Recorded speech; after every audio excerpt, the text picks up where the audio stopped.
So ngayon, pag-usapan nga natin itong nangyari kay Rene Butterbunya na pagkalunod.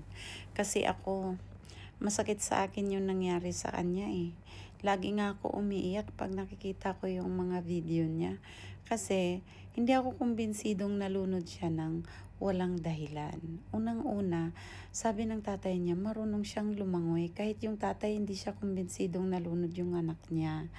Pangalawa, bakit kasi doon sila dinala sa dagat? Eh sila ay mga basketball player.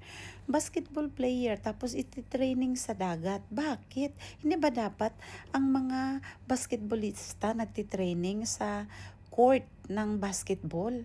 Bakit doon? Magsushoot ba sila ng mga bola doon? Makakapag-dribble ba sila doon? Makakatakbo ba sila doon? Hindi eh. Hindi man sila sasali sa swimming competition. Sasali sila sa basketball competition. Basketball tournament. Bakit ganon? 'Di ba? Tapos, itong ginawa ng coaches, hindi sila well prepared. Hindi nila pinaghandaan kasi hindi sila nagdala ng mga lifeguards, mga surfers na naka-standby nearby para kung any critical situation na mangyari, may magre-rescue agad. O di ba? So ang dami nilang kapabayaan. Ito neglection to eh. Ateneo, wake up naman oh. Oh.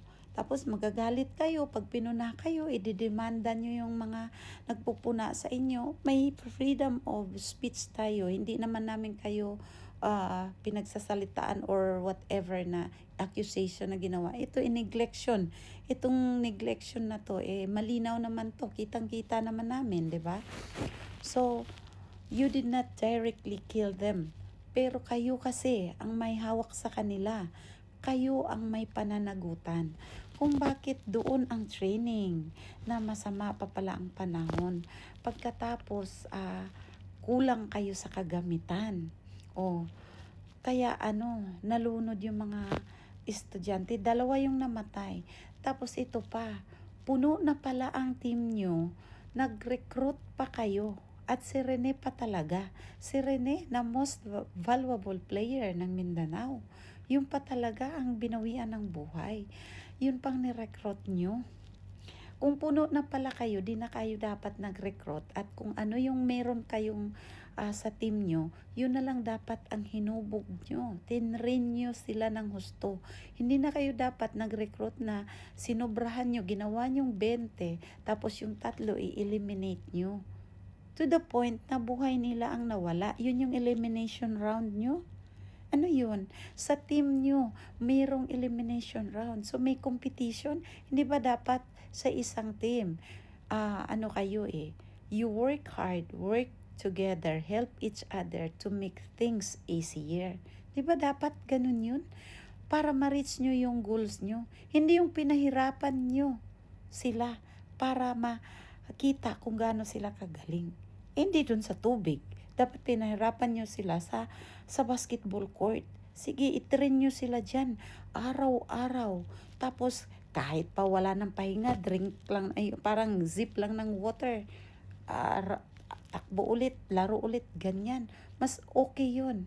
'Di ba? Pero pag nakita nyo naman na ikamamatay na ng tao, stop nyo naman, please. Huwag naman yung to the point na magbuwis na sila ng buhay. Kagaya yan, nagbuwis ng buhay, 2 yung nasawi. At si ano pa talaga, Rene pa talaga na siya yung pag-asa ng pamilya na mabago yung buhay nila Kasi siya na nga yung nauna sa magkapatid. 2 silang, yung kuya niya at saka siya.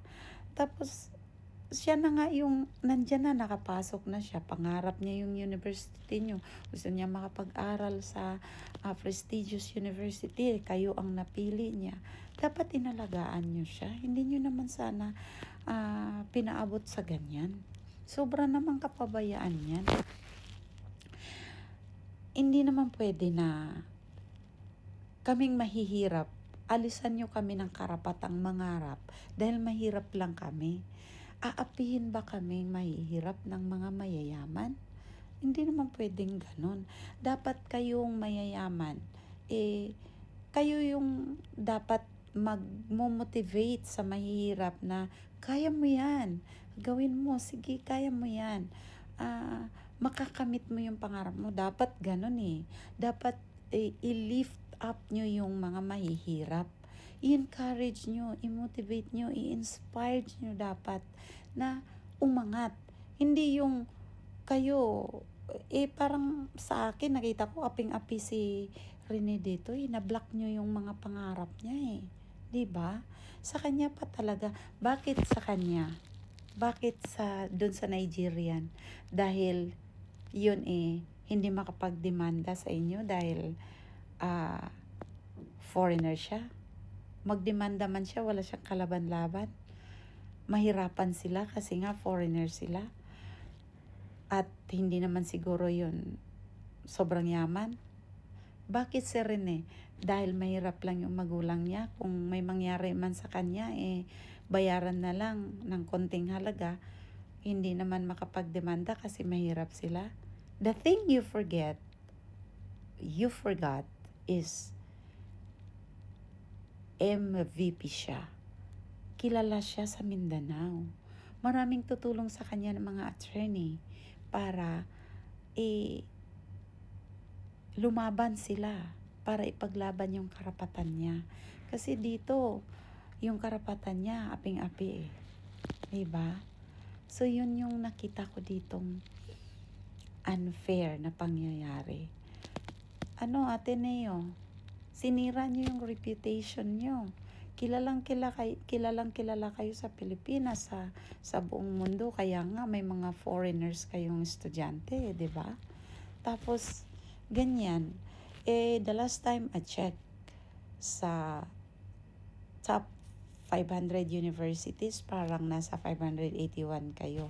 So, ibig sabihin, sa dami ng universities sa buong mundo, nakapasok pa kayo, nandun kayo sa 581. O, di ba? Imagine. Tapos, sinira nyo. And then, sa Pilipinas, top 2 kayo na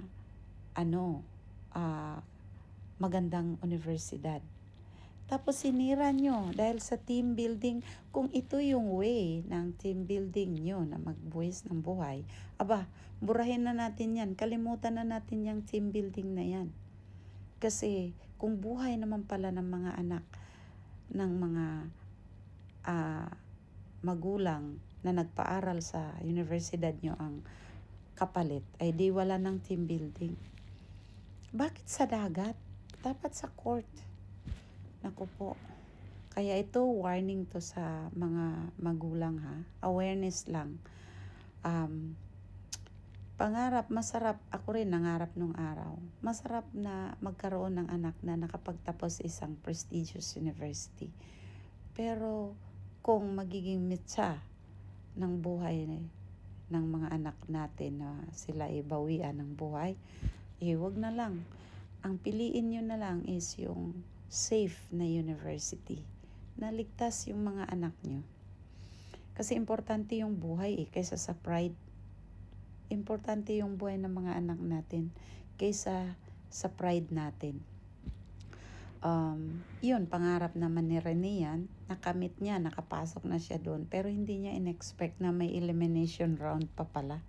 Hindi niya in-expect na buhay niya pala ang kukunin.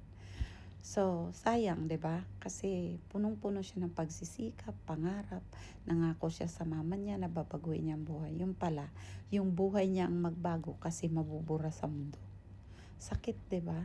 So, guys, yung anak ko nagtapos lang ng New Era University 'yun. Meron siyang degree, may master's degree, may maganda naman siyang trabaho. Isa siyang financial analyst sa isang international company, complete benefits, at di man dihado yung anak ko sa sahod, okay naman siya, nakasurvive, nakakapag-travel.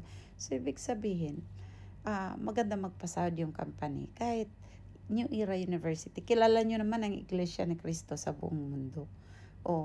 Doon safe, walang fraternity, walang hazing, walang mga ganyang building. May building, team building sila, pero hindi to the point na patayan. Diba? So, mag-isip kayo mga parents. Doon kayo sa ligtas na universidad. Doon nyo